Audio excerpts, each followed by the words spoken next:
Okay, in this video, I'm gonna go over one of my most unorthodox but OP training days, delts and back. Personally, I love this training day because both my shoulders and my back need work. And what better way to hammer both of them in the same day? And you might be wondering, why the is he doing a delts and back day? I've never even heard of that. Well, if you don't know by now, I like to switch up my training a lot. Not too much, because that can be ineffective in producing more muscle growth, but quite frequently. So maybe once a month I'll change my split, or once every 2 months. I like experimenting with different training days just to keep things interesting, okay? To give my body different types of stimulus, different exercises, because in my 5+ year of training now, it's harder and harder to grow. So it's important that I switch up my training, and it's fun to do that, okay? If you stick to the same split for years, unless you really love training, you are gonna lose some of that love if you keep it repetitive and don't switch it up. It's gonna keep you motivated, which means you're actually gonna go to the gym and not skip it. So keep your training fun, because you might be one training split away from transforming your physique. Because right now you might be doing a training split which you don't really like, but you don't really know that you can actually change it to a better split, or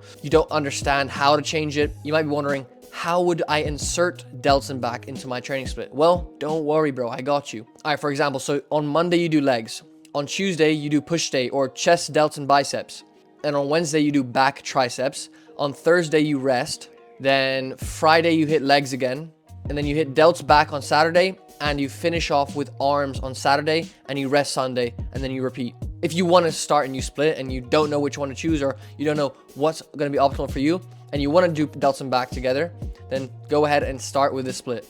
Or you can just figure out how to do delts and back with your own training split. But I know that there's going to be at least one person out there, he's going to watch this video, and he's going to try this training day, and it's going to be perfect for him. All right, so let's get on with it, shall we? I pretty much always start with my delts at the start of every delts and back day, just because they're a smaller muscle group than my back. But you go for the one which is worse for you, right? If your back is less developed than your shoulders, if you really hate broad, bolder shoulders, but your back is not that detailed, then start with the back. And also tend to do 4 shoulder movements and then finish off with 2 back movements. That's typically what it looks like.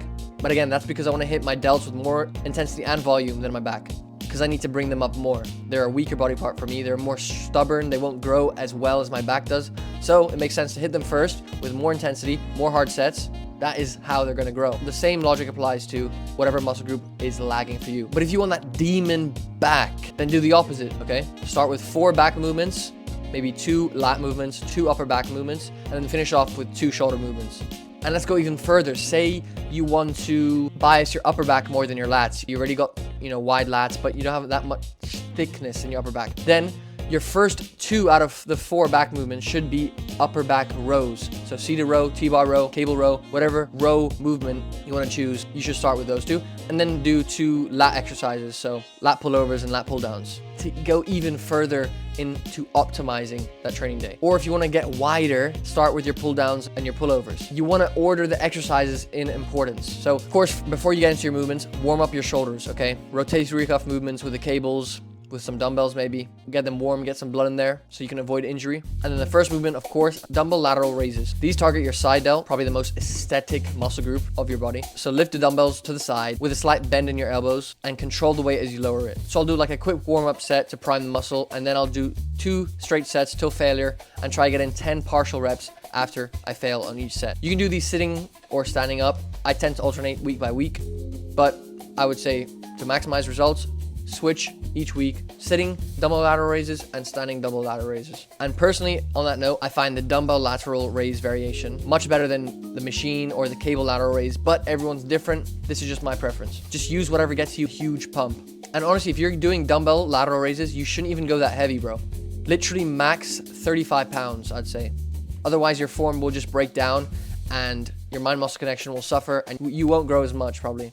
You can build like huge shoulders with just 25 to 35 pound dumbbells and just focusing on form, pausing at the top, flexing the side delts, slowly coming down. And the same goes for your rear delts, which brings me on to my next exercise, dumbbell reverse flies. This has become my favorite exercise for rear delts. I don't know what it is, but that pivot you get with the dumbbells is an insane contraction with the rear delt. I even do it more than the reverse pec deck now. I just feel a better contraction. I get a better pump, but again, you choose which exercise allows you to feel it the best. Sitting down, standing up, and again, I alternate week by week. So bend forward slightly and extend your arms out to the side, almost like you're flying. So again, I'll do 1 warm-up set to get it ready for the 2 hard sets, and then I'll take the 2 hard sets till failure, failing within the 8 to 12 rep range, with 10 partials at the end of each set again. And these two movements, okay, dumbbell ladder raise and dumbbell reverse fly, are probably the two best movements for growing your shoulders and the two most important movements in my arsenal for shoulders. It'll definitely help you build 3D delts. Now moving on to front raises. These will hit the front part of your shoulder. You can use different variations of front raises. You can use a barbell, an easy bar with a supinated grip. You can also do cable rope front raises, bringing it up in front of you. I'm sure all are very good, but I'm already at the dumbbell rack, right? So I'm just gonna use dumbbells, and it's been working for me, so you know, it's a win-win. I don't have to go find another machine, and it's a good exercise. 2 sets of 8 to 12 rep, and I do them alternating with the dumbbells facing up. So that's my go-to right now, but I may switch it up. Finally, for delts is the dumbbell shoulder press. Now that my shoulders are primed, they're full of blood, they're pre-exhausted, I can move on to my compound movement. Now, yes, this may mean that you have to go lighter, but you'll get a much better mind-muscle connection. You are fatigued, so you won't need to use as much weight to stimulate the same amount of hypertrophy, and it's much safer. You won't get injured this way, and you won't get shoulder pain. But remember, form is key. Keep your back straight, extremely slow eccentric, and if you want to really generate hypertrophy, pause at the bottom, feel that stretch in the front delt, press the weight up directly above your head, and then immediately lower the weight again. Don't pause at the top. Only pause at the top when you're really struggling towards the end of your set.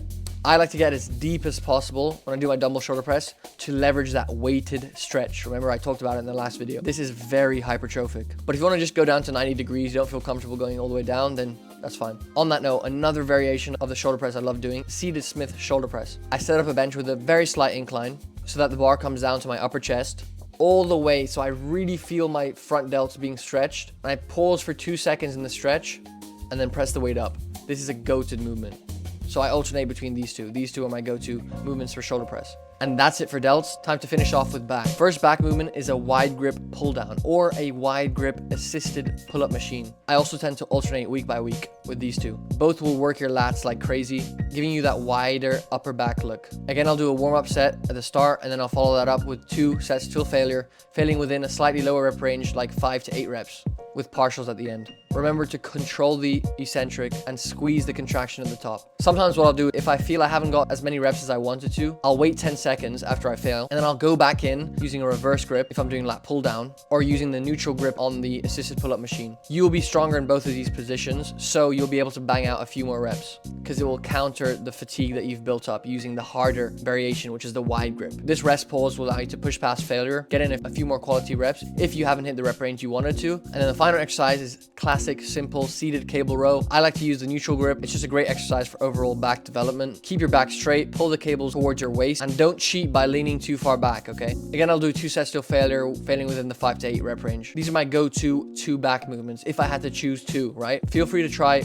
all the other back exercises and replace them with what you want. Maybe you want to do a lat pullover and a T-bar row. That's perfectly fine. And then sometimes finish off the workout. After my last set, I'll hop on a pull-up bar and hang off for 30 seconds to really stretch out my lats, tear the muscle fibers apart, get more blood in there, and maximize growth. And this is also a hack which got rid of my shoulder pain. So yeah, do this after your workout. Anyways, that's it for today. We worked on some good exercises for your delts and back. And bro, what are you doing? You need to start the year right. Join my private coaching community. Beginner, intermediate, advanced lifter, doesn't matter. I will turn you into a Greek god. I've rewarded members with a massive Christmas present, 20 new courses, 100 plus more hours of educational content, and the School of Aesthetics is having its biggest sale ever ahead of the new year. So click the link in the description to change your life. And don't forget to check out Barbell Apparel. Get one of my hoodies, get one of these oversized pump covers.